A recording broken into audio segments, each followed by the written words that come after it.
Ja, jeg har trukket spørgsmålet om kemiske reaktioners hastigheder, så lad os komme i gang. Først skal vi lige se på, hvad en kemisk reaktion, eller hvad der egentlig sker ved en kemisk reaktion. Og ved en kemisk reaktion, der har vi altså nogle reaktanter, og de her reaktanter, de vil så støde sammen, og hvis sammenstødene så er voldsomme nok, så vil det resultere i et produkt. Hertil knytter vi begrebet aktiveringsenergi, og aktiveringsenergi, det er den mindste energi, der skal til for at igangsætte en reaktion. Og helt præcis er det faktisk defineret som forskellen mellem den potentielle energi inden sammenstødet, og så den potentielle energi af det aktiverede kompleks. Og det aktiverede kompleks, det er den højeste potentielle energi under hele reaktionsforløbet.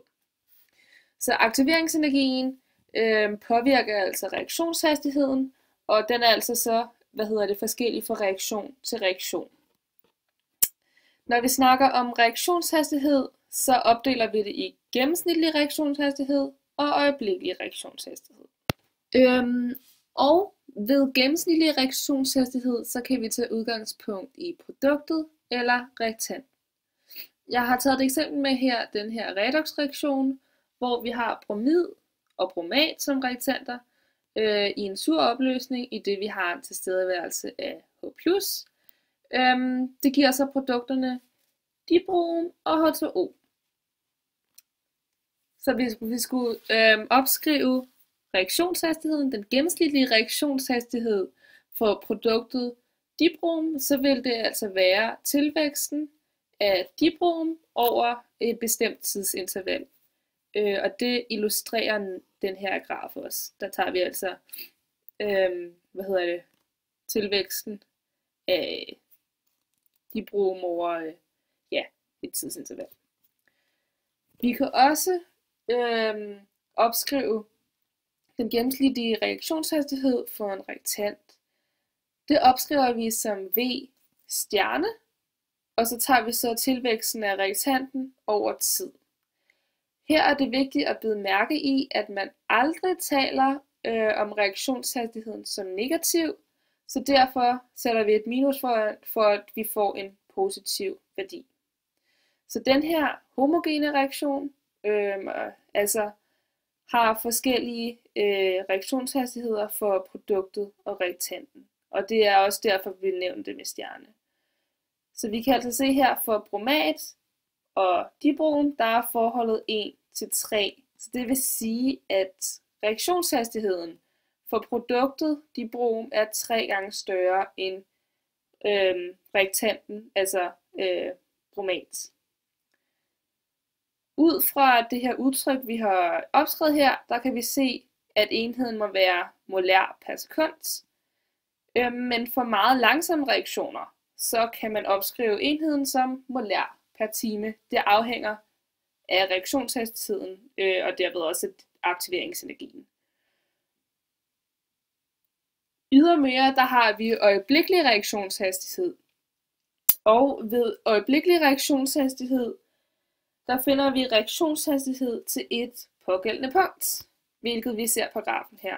Så det vil sige, at man kan finde den øjeblikkelige reaktionshastighed ved at tegne tangenten til kurven af det pågældende punkt her, og så vil hældningskoefficienten så være hastigheden. Så vi benytter altså differentialregning til at finde den øjeblikkelige reaktionshastighed. Så der er forskellige faktorer, som der kan påvirke reaktionshastigheden. En af de faktorer, der kan påvirke reaktionshastigheden, det er reaktanternes aktuelle stofmængdekoncentrationer. Og ved en stigning af reaktanternes aktuelle stofmængdekoncentrationer, der vil der komme flere partikler, og det vil så øge sandsynligheden for voldsomme sammenstød, og herved vil reaktionshastigheden stige. Det lavede vi også et forsøg over, hvor vi blandt andet kiggede på, hvorledes reaktanternes aktuelle stofmængdekoncentration havde sammenhæng med reaktionshastigheden, og det blev altså her bekræftet, at en stigning af de aktuelle stofmængdekoncentrationer, det medførte en stigning af reaktionshastigheden, grundet det, som jeg forklarede lige før. Ydermere så kan en temperaturforøgelse også påvirke reaktionshastigheden. Og det er også grundet, at der sker en stigning af antallet af partikler, som der har en relativt stor fart. Og det der så sker, det er, at der vil ske flere sammenstød, som er voldsomme nok til, at reaktionen forløber, i det de har en stor kinetisk energi. Og det viser et nedenstående billede, hvorledes vi har partikler ved kold temperatur, eller ikke nær så varm temperatur som herover, og herved får partiklerne større fart, og de vil så kollidere voldsommere med hinanden. Og det bevirker også en reaktionshastighed, som der forøges. En grov regel siger, at en temperaturforøgelse på 10 grader vil medføre en fordobling af reaktionshastigheden. Og blot en lille temperaturforøgelse kan påvirke reaktionshastigheden meget. Derudover kan reaktionshastigheden påvirkes af reaktanternes overfladeareal.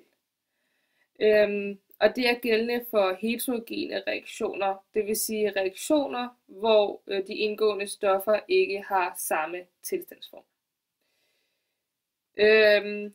Af faste stoffer, hvis man så øger overfladearealet der, så vil det resultere i flere sammenstød. Og man kunne blandt andet gøre overfladearealet større ved pulverisering.